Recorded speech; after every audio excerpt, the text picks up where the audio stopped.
एक संत थे अयोध्या में। वो अपने ठाकुर जी की सेवा करते थे, लेकिन उनका नियम था कि छोटे छोटे बालकों को ले आते और एक बालक को राम जी का रूप बना देते, सुंदर पत्रावली, खूब सुंदर पोशाक पहना देते, पटका उड़ा देते, गले में माला पहना देते और मुकुट पहना के धनुष बाण दे करके भावना रखते ही नहीं थे कि ये कोई बालक है। प्रत्यक्ष धनुष बाण धारण करते ही इसी भावना से प्रणाम करते, मेरे राघव जी, मेरे राम जी। और फिर नन्ही सी एक बालिका को चुनरी उड़ाते, उसको बढ़िया सुंदर श्रृंगार करके और तैयार करके और नथनी नथ बेसर आदि पहना करके तुरंत यही भावना रखते कि ये श्री जी हैं, हमारी जानकी जी हैं, किशोरी जी। स्वरूप सरकार प्रत्यक्ष उनके प्रति वही भाव रखते थे कि ये साक्षात ठाकुर जी। एक दिन बाबा ने बहुत सुंदर झूलो तैयार कियो, झूलो सजायो, झूला, और झूला पे दोनों स्वरूप सरकार बैठाए दिए और बैठाए करके उन्हें झुलाने लगे।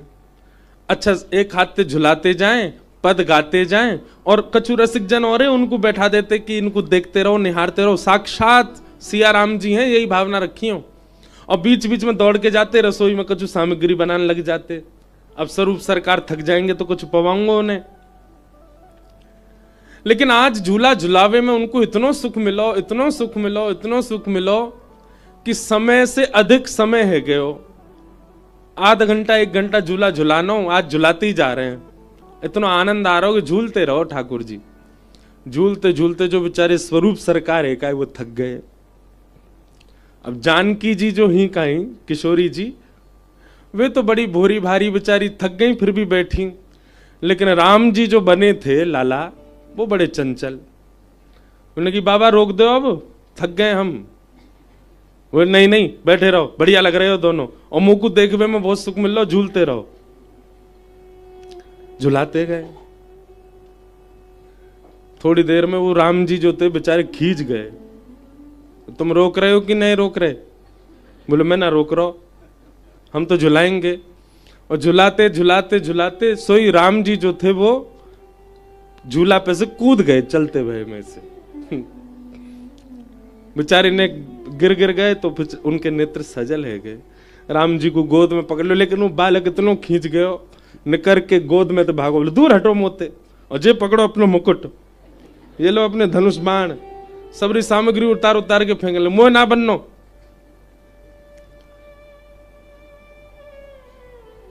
जब स्वरूप सरकार श्रृंगार उतार के इस बात से इनकार करने लगे कि मैं राम नहीं हूं, तो बाबा रोने लगे, चरणन में गिर गए, लिपट गए बालक से। ऐसा मत कहो, ऐसा मत कहो, आपको मेरी सौगंध है, ये बात दोबारा, मेरे मन में भावना आती नहीं है कि आप बालक हो, आप क्यों कह रहे हो? बोले ना मैं राम ना हूं, कल ते मैं नहीं आऊंगा, कोई और बालक ढूंढ लो। चरणन में गिर गए, बोले आप ऐसे मत बोलो, आप ही मेरे राघव हो, आप ही मेरे साक्षात राम हो, आप ही मेरे प्रभु हो, आप ही मेरे इष्ट हो, ऐसा मत कहो। जानकी जी बेचारी चुपचाप झूली रही है। वो सीधी कोई भोले भाले बालक हो मैं कही, लेकिन राम जी नहीं माने, जोर जोर से अपना मोह मिटाने लगे, सबरी पत्रावली छुड़ाने लगे। तो बाबा को बोले नहीं मानोगे? वो नहीं मानूंगा। नहीं मानोगे? नहीं मानूंगा। वो ठीक है मत मानो, मैं कुआं में कूद रहा हूं। तो वहीं पास में कुआं था और बाबा जाके वह कुआं में कूद ही गए। और कुआं में पानी था ही नहीं, थोड़ा कम था, नीचे कूद गए, गिर गए और नीचे गिर के रोने लगे। बोले तुम मत मानो मेरी बात। ऊपर से वो बालक बेचारे घबरा गए। तो राम जी ऊपर से देखने लगे, अरे बाबा तू कूद काहे गयो, तू ऊपर आ जा, अरे बाबा तेने ये काहे कियो। जब तक राम जी देख रहे थे तब तक बाबा नहीं मैं नहीं आऊंगा, आप अपनी जिद करो, फेंक दो मुकुट उतार के, धनुष बाण तोड़ दो, बार बार कहो मैं राम नहीं हूं, मैं तो यहीं प्राण त्यागूंगा अपने। इतने में ही झूला झूलते झूलते धीमे हो गए तो जानकी जी उतरी। और जैसी जानकी जी दौड़ के आई और उनने जैसे ही कुआं में झांक करके नीचे देखी, बोले बाबा, बस बाबा शब्द सुनते ही वो महाराज जी इतने व्याकुल हो गए। बोले अरे जानकी जी आप मत देखो नीचे, ये बहुत गहरा है, या की गहराई बहुत है, आप डर जाओगी, हमारी श्री जी डर जाएंगी। आप मत झांको नीचे, बाबा ऊपर आ जाओ। हाँ मैं आ रहा हूं, तुरंत आ रहा हूं, अभी आ रहा हूं ऊपर, आप नीचे मत झांको। तुरंत बाबा कोई रस्सी वस्सी पकड़ करके ऊपर पहुंच गए और ऊपर जाकर के श्री जानकी जी को हृदय से लगा के खूब रोए। आज मेरे इस कृत्य की वजह से जी राम जी तो इन पर कछु कछु यो लगे, कन्हैया को असर आ गो है, ज्यादा खींचन लग गए। पर मेरी जानकी जी आप डर तो नहीं गई? आप मत झांके करो नीचे ऐसे, कहीं आपको भय लग गया हो तो, डर लग गया हो तो फिर कैसे करूंगा? दूर बैठे सब अयोध्या के संत जन उनको दंडवत करते, प्रणाम करते, कहते बोले इनकी भावना देखो, ये साक्षात स्वरूप के प्रति ऐसा व्यवहार करते हैं जैसे मानो साक्षात सिया राम जी हैं। सब उनको वंदन करते, सब नमन करते।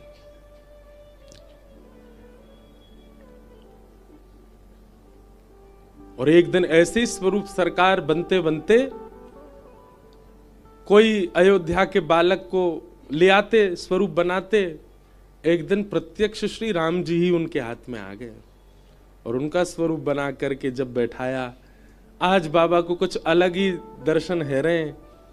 दर्शन कराते कराते जैसे भोग पधरायो, श्री ठाकुर जी ने स्वयं पाके अपनो झूठो पवायो और श्री जी और जानकी ने लीला ऐसी करी, वही रूप को दर्शन करते करते वे महाराज जी वहीं भगवत धाम गमन हो गए और श्री राघव जी उनको अपने संग ले गए, अपनी लीला में प्रवेश कराया।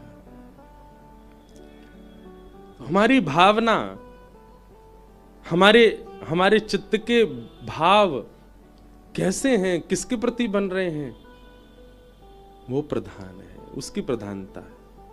तो श्री बलराम दास जी जगन्नाथ जी के आगे राग सेवा करते थे और उनका उद्देश्य होता था श्री जगन्नाथ जी को रिझाना। पर एक बार श्री बलराम दास जी गा रहे थे और उनके गायन के स्वर पर दर्शनार्थियों में खड़ी एक महिला रीझ गई। उसको इतना अच्छा लगा उनका गायन। स्वाभाविक था, बलराम दास जी जब बाहर आए तो कन्या वहीं खड़ी उनकी प्रतीक्षा कर रही थी। महिला उसने प्रशंसा की, पर बलराम दास जी का जो स्वरूप स्वभाव था, प्रशंसा से ज्यादा प्रसन्न होते नहीं थे। जी जी जय हो करके नीची नजर निकल गए। अगले दिन वो फिर आई और अब उसने फिर प्रशंसा की। देखो बहुत ध्यान से सुनना। बलराम दास जी को फिर वही स्वभाव उनका फिर चले गए, लेकिन तीसरे चौथे दिन वो थोड़ा सा उसके भाव के प्रति रीझने लगे। अब बलराम दास जी के चित्त में क्या आ गया कि वो जगन्नाथ जी रीझ है, ये भावना कम होती जा रही थी, अब होता जा रहा था वो रीझ है। तो गाते तो थे, स्वर लगाते तो थे, पर पहले स्वर इस भाव से लगाते थे कि ठाकुर जी रीझ है, पर अब स्वर इस भाव से लगाने लगे कि वो रीझ है। गायन अभी भी अच्छा होता था उनका, पर उद्देश्य परिवर्तित हो गया था। बहुत संक्षिप्त बात है ये, समझने वाली बात। हमारा उद्देश्य क्या है? हमारे नाम जप के प्रति, हमारे तिलक के प्रति, हमारे कंठी के प्रति, हमारे गुरु आंगन में आने के प्रति भी उद्देश्य क्या है हमारा? कई लोग कथा भी इसलिए सुनने आते क्योंकि हमारे पड़ोसी जा रहे हैं, उनको हम दिखा सकें कि हम भी कथा सुनते हैं। दिखावे के लिए ही कथा में आ रहे हैं। कई जगह ऐसा होता है, एक घर में ही जोरानी, वो देवरानी जेठानी भी वो इसलिए आ रही है क्योंकि देवरानी कथा सुनती, मैं भी सुनूंगी, मैं भी इसको दिखाऊं, मुझ में भी भक्ति है। आपका उद्देश्य क्या है? आपके भजन भाव के पीछे, आपकी सेवा के पीछे। तो बलराम दास जी अब उसको रिझाने लगे। अब उसने भी नृत्य करना प्रारंभ कर दिया। तो अब बलराम दास जी के कुछ दिनों बाद स्थिति ऐसी होती चलेगी, अब जगन्नाथ जी के लिए वो गाते ही नहीं है, अब तो केवल जगन्नाथ जी के मंदिर का आश्रय लेते हैं, गाते उसी के लिए कि वो रीझ है। धीरे धीरे उस महिला में उनका आकर्षण हो गया। वो एक नगर वैश्या थी। अब तो बलराम दास जी उसी के संग रहने लगे। उसी के संग रहते, उसी के संग खाते, उसी के संग सब भावना रखते। धीरे धीरे ये बात पूरे जगन्नाथपुरी में फैलने लग गई कि बलराम दास तो अपने चरित्र से अब हीन हो गया। मंदिर परिसर में पंडित पुजारी और सब अब चर्चा करने लगे, इनको सेवा से दूर करो जगन्नाथ जी की, अब इनका अब आचरण अच्छा नहीं है। धीरे धीरे उनको मंदिर की सेवा से भी दूर कर दिया गया, लेकिन उनको अब कोई फर्क पड़ता नहीं था। उसके प्रति इतनी आसक्ति बढ़ गई है, उसी के संग रहना उनके लिए सुख बन गया था। समय आया रथ यात्रा का, और रथ यात्रा के समय श्री बलराम दास जी को सौभाग्य था कि रथ यात्रा प्रारंभ ही बलराम दास जी के पद गायन के बाद होती थी। जगन्नाथ जी का रथ तब तक नहीं बढ़ता जब तक बलराम दास जी पद ना गाते। रात भर भोग विलास चिंतन में रहते थे। आज प्रातःकाल का समय हुआ, पूरे जगन्नाथपुरी में जय घोष हो रहा था, सारी भीड़ पूरी इकट्ठा हो चुका है रथ यात्रा के लिए। और श्री बलराम दास जी अपने कक्ष में पौढ़े हैं, पौढ़े नेत्र खोले, और नेत्र खोल करके उन्होंने अपने पूरे जीवन पर दर्शन किया। मेरा जीवन कैसा था, मुझे जगन्नाथ जी ने स्वीकार किया, मैं उनके सामने राग सेवा करने लगा, उनकी प्रसन्नता मेरी प्रधानता होती थी। कितने लोग प्रशंसा करके जाते थे, पर मुझे किसी की प्रशंसा से कोई प्रभाव नहीं होता था। एक दिन एक महिला ने आकर के मेरी प्रशंसा कर दी, मेरा थोड़ा आकर्षण बढ़ा। दूसरे दिन और प्रशंसा की, थोड़ा और आकर्षण बढ़ा।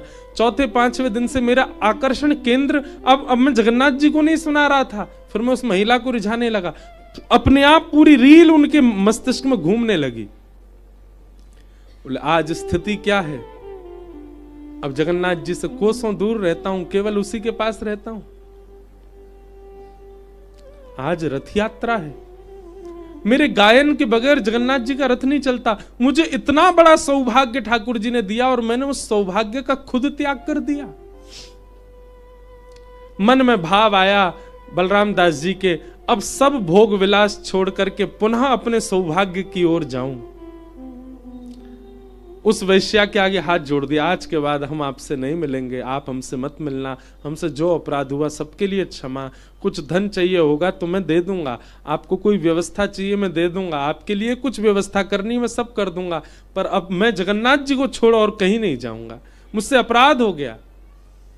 रोते हुए श्री बलराम दास जी रथ यात्रा जहां से प्रारंभ होती वहां पहुंचे, सिंह द्वार। पंडा पुजारियों ने जैसे ही बलराम दास को देखा, दूर से ही दुत्कार दिया, फटकार दिया, खबरदार सामने भी मत आना जगन्नाथ जी के। अरे व्यभिचारी व्यक्ति, परिस्त्री गमन करने वाले व्यक्ति, तुझको हम जगन्नाथ जी के सामने बैठाएंगे? किसी ने जगन्नाथ जी के सामने खड़ा भी नहीं होने दिया बलराम दास को।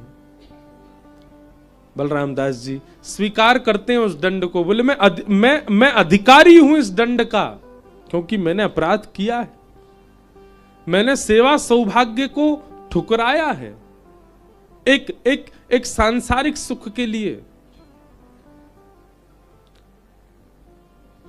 बलराम दास जी रोते विलखते श्री समुद्र किनारे चले गए और कहा कि मेरी साल भर की हर वर्ष की सेवा आज मैं नहीं कर पा रहा नाथ, पर आप तो कण-कण में विद्यमान हो, तो वहीं बालू से ही एक रेत का एक रथ बनाया और उसमें बालूका के ही श्री जगन्नाथ जी बना के विराजमान कर दिए और अपनी राग रागनियां वहीं बैठ कर के गाने लगे। वहां मुझे नहीं आने दिया गया, ठाकुर जी आप यहां आकर के मेरा राग जैसे ही गाने लगे। वहां रथ यात्रा में सुभद्रा जी का रथ चल पड़ा, बलराम जी का रथ चल पड़ा, पर ठाकुर जी का रथ नहीं चले। सबने खींचा, नहीं चला। सबने हाथ जोड़ के प्रार्थना की, भगवान क्या बात है, आपका रथ क्यों नहीं बढ़ रहा है?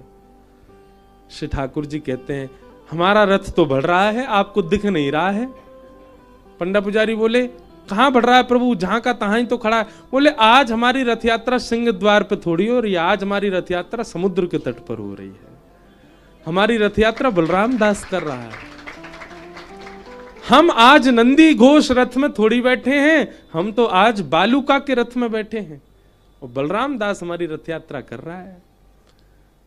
यदि चाहते हो कि ये रथ आगे बढ़े तो बलराम दास ने बालूका का जो मेरा स्वरूप बनाया है उनको लेकर के आके इस रथ में विराजमान करो। सब लोग गए तो देखा पूरे जगन्नाथपुरी में कहीं भीड़ नहीं होती। रथ यात्रा वाले दिन सारी भीड़ रथ के सामने ही होती है।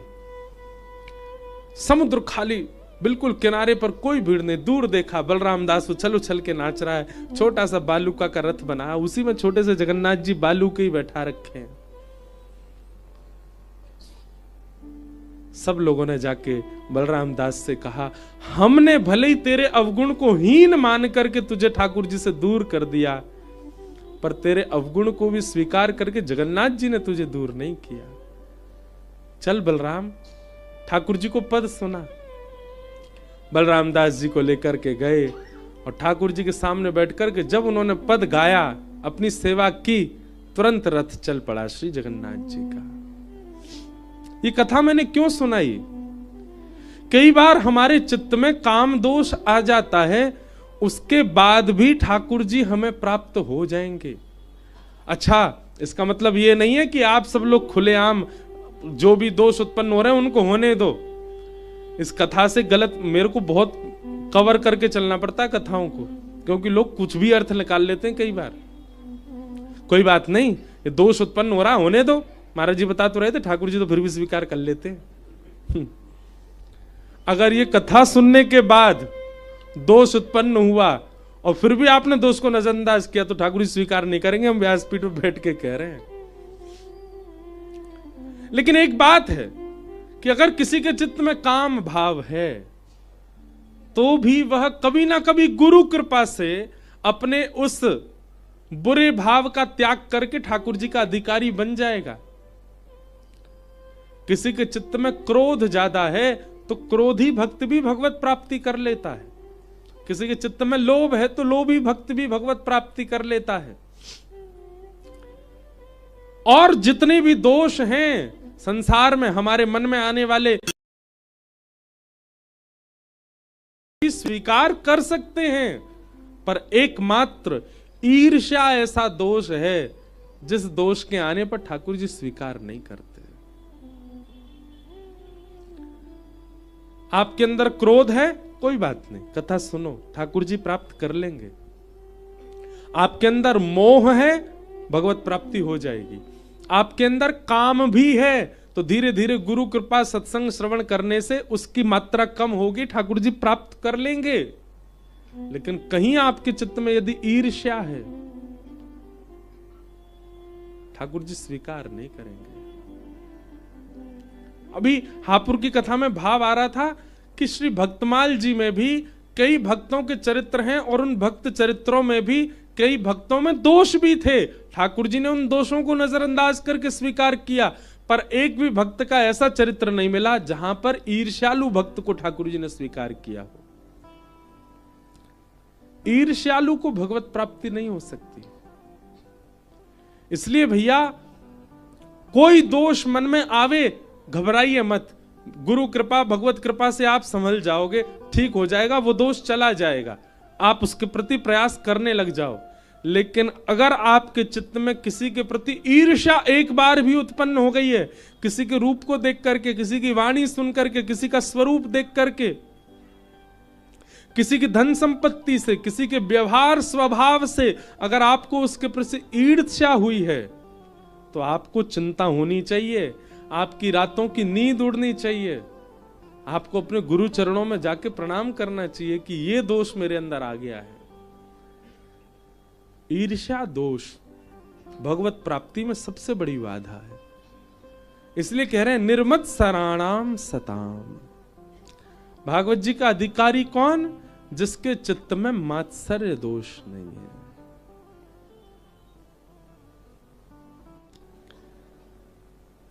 सूरदास जी के पास नेत्र नहीं है, फिर भी रोज जाते हैं दर्शन करने।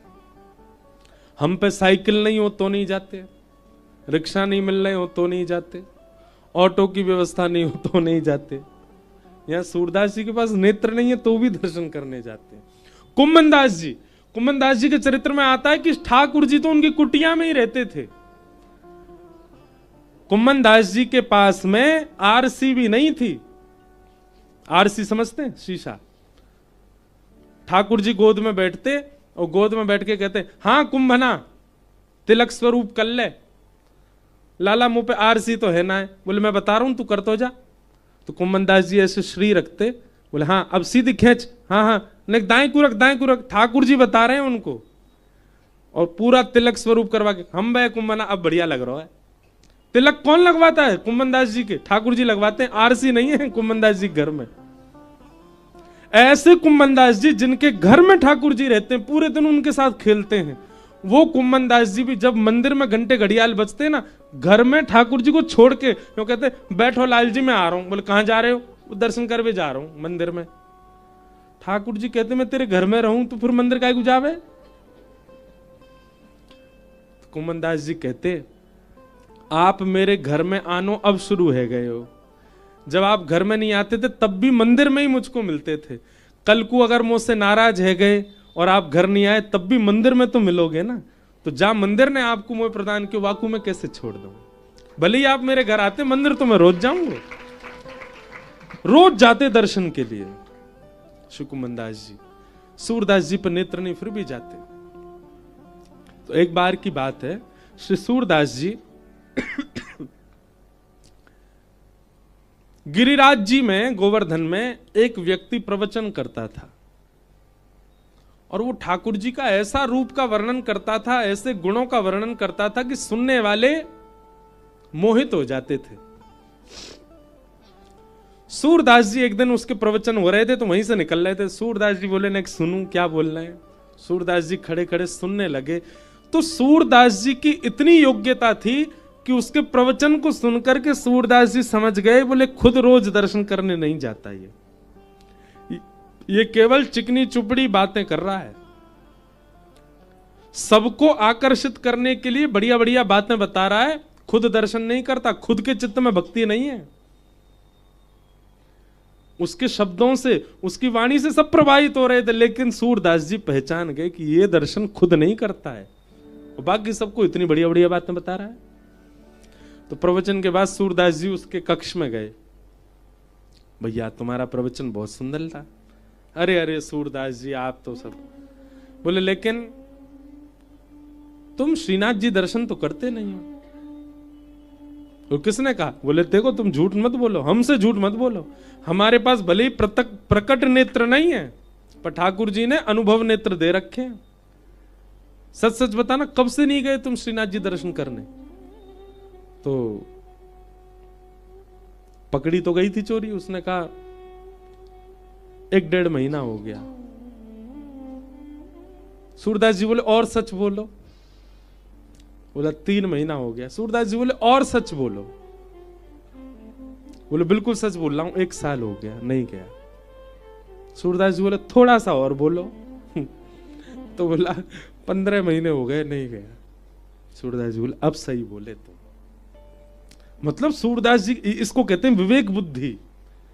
भजन कर करके उनकी ऐसी बुद्धि जागृत हो गई थी, उनको पता चल जाता था। तो सूरदास जी बोले अब कब जाओगे दर्शन करने? तो बोला अभी जाऊंगा। सूरदास जी बोले और सच बोलो। तो बोला शाम को जाऊंगा। बोले और सच बोलो। कल जाऊंगा। बोले और सच बोलो। कल शाम को जाऊंगा। सूरदास जी बोले मैं बोलूं? बोले बोलो। कभी नहीं जाओगे, ये है सच, लेकिन मैं तुम्हें लेके जाऊंगा। जिन श्री जी बाबा के नाम से खाते हो, जिन श्रीनाथ जी का रूप गुण बता करके पूरी दुनिया को उनका दर्शन करा रहे हो और अपना शिष्य बना रहे हो, खुद तो जाया करो दर्शन करने।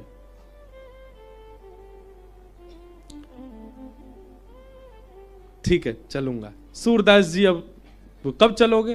वो शाम को चलूंगा। सूरदास जी शाम को आके बैठ गए उसके घर के बाहर। चलो और देखो मेरा दर्शन छूटना नहीं चाहिए, मेरे दर्शन का समय है और तुमको मैं संग लेके जाऊंगा। वो कहे अभी मैं बहुत व्यस्त हूं, कल सुबह चल देंगे। सूरदास जी बोले हाथ पकड़ और चल मेरे साथ। जैसे ही सूरदास जी उसको पकड़ करके लेके गए ऊपर मंदिर में, श्रीनाथ जी के सामने जैसे ही प्रकट हुए, अब सूरदास जी के तो नेत्र बंद रहते हैं, है ही नहीं।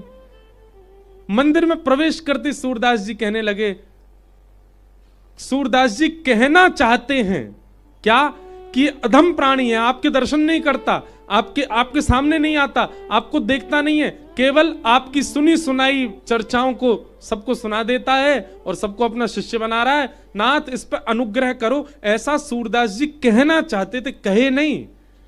जैसे ही कहने वाले थे कि ठाकुर जी, इतने में ठाकुर जी बोल पड़े, अरे वाह वाह वाह सूरदास, मैं तो यहाँ की बड़ी प्रतीक्षा कर रहा हूं और तुम जाकू लेकर के आ गए, मैं तो यहाँ देख करके बड़ा आनंद में आ गया। स्थूल ठाकुर जी जो सदा मूर्तिमंत रहते थे आज बोल पड़े।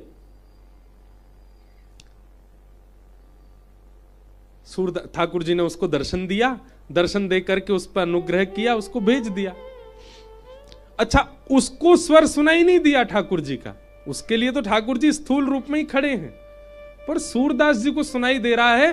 ठाकुर जी कह रहे हैं, वाह वाह सूरदास, तुम भले आगू पकड़ के लाए, मैं तो बहुत दिन आते की प्रतीक्षा कर रहा हूं। जब वो चला गया तो सूरदास जी ठाकुर जी से बोले, ठाकुर जी उस व्यक्ति ने आपका पिछले 15 महीने से दर्शन नहीं किया, और ऐसा व्यक्ति जो आपके गिरिराज जी में ही रहता है फिर भी आपका दर्शन नहीं करता, आपको प्रणाम नहीं करता, आपको दंडवत नहीं करता, आप ऐसे के प्रति इतनी भावना रखते हो कि हाँ बड़ी मैं यहाँ के दर्शन की प्रतीक्षा कर रहा हूं, मैं यहाँ से मिलना चाह रहा हूं, आप उसके लिए इतने व्याकुल क्यों थे? तो ठाकुर जी का उत्तर बहुत सुंदर, बोले मैं यहाँ से मिलवे को ने को व्याकुल ना हो, व्याकुल होता तो ये 15 महीना लगा तो आवे में, अरे मैं जाते मिलवे को व्याकुल रहूं ना, वो तो रोज आवे मुझे मिलवे, पर या से मिलवे को व्याकुल में आज सवेरे ही भयो, क्यों? क्योंकि मेरो सूरदास व्याकुल है रो याकू मेरे पास लावे को। आज सुबह ही आके प्रति मेरे अंदर व्याकुलता जगी, क्योंकि मेरो सूरदास व्याकुल है रो वाकू मुंह से मिलवावे को। कहने का अभिप्राय, यदि कोई भगवत प्राप्त हो चुका है, कोई भागवत प्राप्त हो चुका है और उसकी इच्छा प्रकट हो जाए कि इसको भी मुझे भगवत प्राप्ति करानी है, तो उसकी इच्छा मात्र से भगवत प्राप्ति हो जाएगी। पता नहीं आप ताली तो बजा रहे हैं, समझ रहे हैं कि नहीं, भाव समझ आ रहा है कि नहीं? आ रहा हो ना? वयो अच्छो सिंधी में कैसे बोलते हैं? अच्छा है,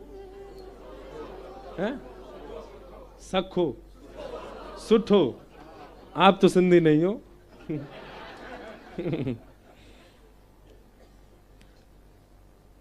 अरे हम ब्रज में बैठे हैं, अच्छो है, हाँ अच्छो है। तो आपका कथा सुनना केवल आपका कल्याण नहीं कर रहा है, अगर आप भगवत प्राप्त हो गए तो आप ना जाने किस किस का कल्याण कर दोगे। आपके हृदय की इच्छा मात्र, श्रीमद् भागवत स्वयं कह रही है, मेरी बात मत मानिएगा, भागवत जी के महात्म्य में लिखा, प्रयच्छति गुरु प्रीतो वैकुंठम योग दुर्लभम। यदि गुरु प्रसन्न हो जाए, गुरु कौन? जो भगवत प्राप्त हो चुका है, जिसे भागवत जी ने स्वीकार कर लिया, जिसे धाम ने स्वीकार कर लिया, जिसे नाम ने स्वीकार कर लिया, जिसे श्यामा श्याम ने स्वीकार कर लिया, वही गुरु है। और यदि वो आपसे प्रसन्न हो जाए और मन में एक बार बस सोच ले कि मुझे इसको भगवत प्राप्ति करानी है, तो फिर ठाकुर जी व्याकुल हो जाते हैं उससे मिलने के लिए। सूरदास जी की कथा।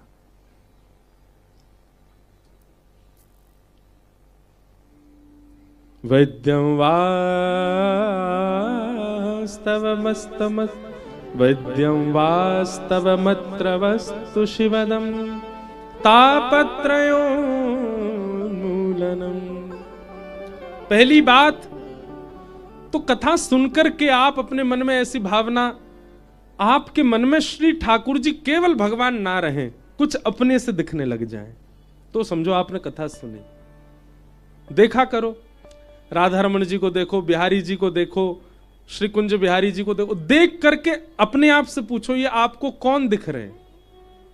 ये आपको कौन लगते हैं? मन में भावना आती है ये भगवान है, ये परमात्मा है, ये परमेश्वर है, ये बांके बिहारी हैं, ये राधा रमण है, ये राधा वल्लभ है। समझो अभी कथा नहीं सुनी आपने, लेकिन कावदना ठाकुर जी को देख करके और नेत्र सजल हो जाएं और उनके प्रति कोई अपनत्व की भावना उत्पन्न होने लग जाए, समझो अब कथा ने स्वीकार किया, अब ठाकुर जी ने भी स्वीकार कर लिया। आप संबंध मत बनाओ। आप ठाकुर, कई लोग कहते हैं हम ठाकुर जी को अपना भैया मानते हैं, हम ठाकुर जी को अपने सगा मानते हैं, हम ठाकुर जी मानते हैं कि नहीं? एक हाथ पे ताली थोड़ी बजाए, खूब करते रहो हवा में। ताली तो तब बजेगी जब दूसरा हाथ भी खड़ो हो, और ये दूसरा हाथ श्री ठाकुर जी को है। ठाकुर जी मानेंगे तो आपको उसी रूप में वो दिखेंगे, आपके मन में अनुभव होगा कि वही है।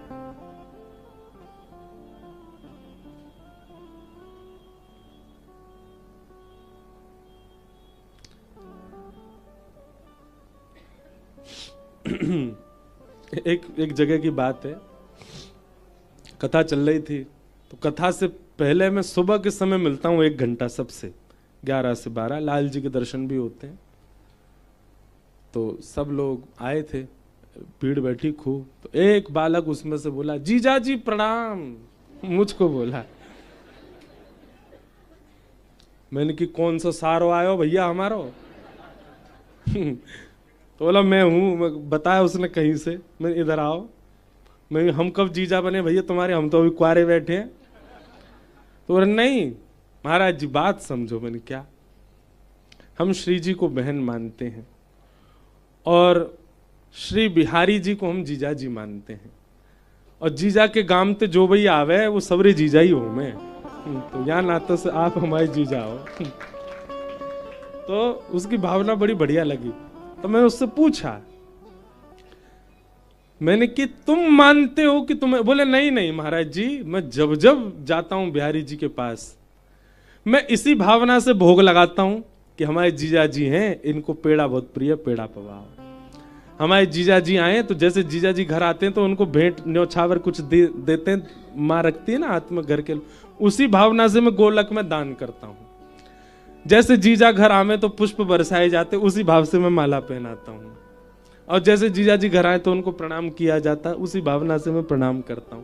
मेरी सारी भावना में जीजा जी ही हैं। और यही बात है कि ब्रज से जो दिखता है मुझे, एक बार अगर पता चल जाए कि ब्रज से, तो मैं उसको जीजा ही बोलता हूं। मैंने कहा भाई तेरा संबंध ठाकुर जी ने स्वीकार कर रखो है, तभी तेरे मन में भावना है। वैद्यम वास्तव मत्र वस्तु शिवदम। ठाकुर जी से आपको यदि किसी संबंध का अनुभव नहीं हो रहा है तो यह भी इस बात का प्रमाण है कि आपके सत्संग में कहीं चूक है। ठाकुर जी अपने से लगन लगे, जरूरी नहीं जीजा ही दिखें। भाई देख, तो हे मोहे नाते अनेक, मानिए जो भावे, ज्यों त्यों तुलसी कृपाल चरण शरण पावे। गोस्वामी तुलसीदास जी महाराज कह रहे हैं तेरे मेरे अनेक नाते हैं, मानिए जो भावे। अरे मैं ऐसे भक्तों से भी मिला हूं, पूरे भारत में जितने मंदिर हैं सबसे अलग अलग संबंध है ठाकुर जी का। जगन्नाथ जी के प्रति भाई का भाव है, द्वारिकाधीश जी के प्रति पिता का भाव है, बद्रीनाथ जी के प्रति गुरु का भाव है, वृंदावन बिहारी लाल जी के प्रति सखा का भाव है। कुछ मत करो, दुनिया में संबंध बनावे तो का फायदा? हम सबरे पूरे दिन रिश्तेदारन के पास ही घूमते रहे साल भर, सबरे रिश्तेदार ठाकुर जी बना लो। द्वारिका जी कौन, द्वारिकाधीश कौन है? हमारे फूफा है, नया संबंध बनाओ। हमारे फूफा जी है। जगन्नाथ जी कौन है? जी हमारे ताऊ जी हैं। कोई पूछे कहां जा रहे हो, मत कहो जगन्नाथपुरी जा रहे हो, ताऊ जी के यहाँ जा रहे हैं। लेकिन ये मेरे कहने से नहीं हो, आपके खुद की भावना में ये प्रकट हो। ये कथा का एक स्वभाव है। वैद्यम वास्तव मत्र वस्तु शिवदम। और वो संबंध भी कैसा बनेगा? कल्याणकारी। ठाकुर जी स्वीकार करेंगे उस संबंध को, ठाकुर जी मानेंगे उस संबंध को।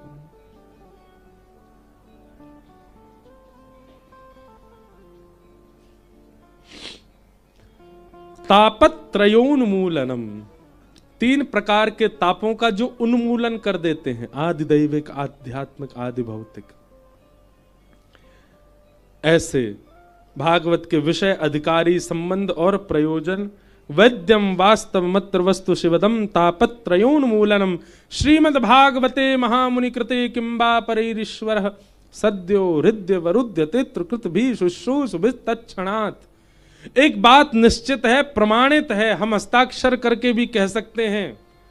इस समय साईं के आंगन में जितने लोग बैठे हैं, जितने लोग खड़े हैं, कथा सुन रहे हैं, कथा बैठ के सुना रहे हैं, केवल डोल रहे हैं, लेकिन हैं कथा परिसर के अंदर ही, सबके चित्त में इस समय ठाकुर जी प्रत्यक्ष प्रकट हैं। ये कोई वैसी प्रभाव दिखाने वाली बात नहीं है, ये भागवत जी का प्रमाण है। आप कथा सुनने की इच्छा प्रकट करते हैं, ठाकुर जी आपके चित्त में आ जाते हैं। आप कथा में 4 घंटे बैठते हैं, ठाकुर जी बैठे हैं इसीलिए आपको बैठा रहे हैं। जिस प्रकार व्याकुलता होती है किसी व्यक्ति को किसी स्थान पर पहुंचने की, ऐसी व्याकुलता कथा में आने की हो रही है, ऐसी व्याकुलता सत्संग करने की हो रही है, ऐसी व्याकुलता चरित्र सुनने की हो रही है, तो निश्चित है कि चित्त में ठाकुर जी बैठ करके ही करवा रहे हैं। वो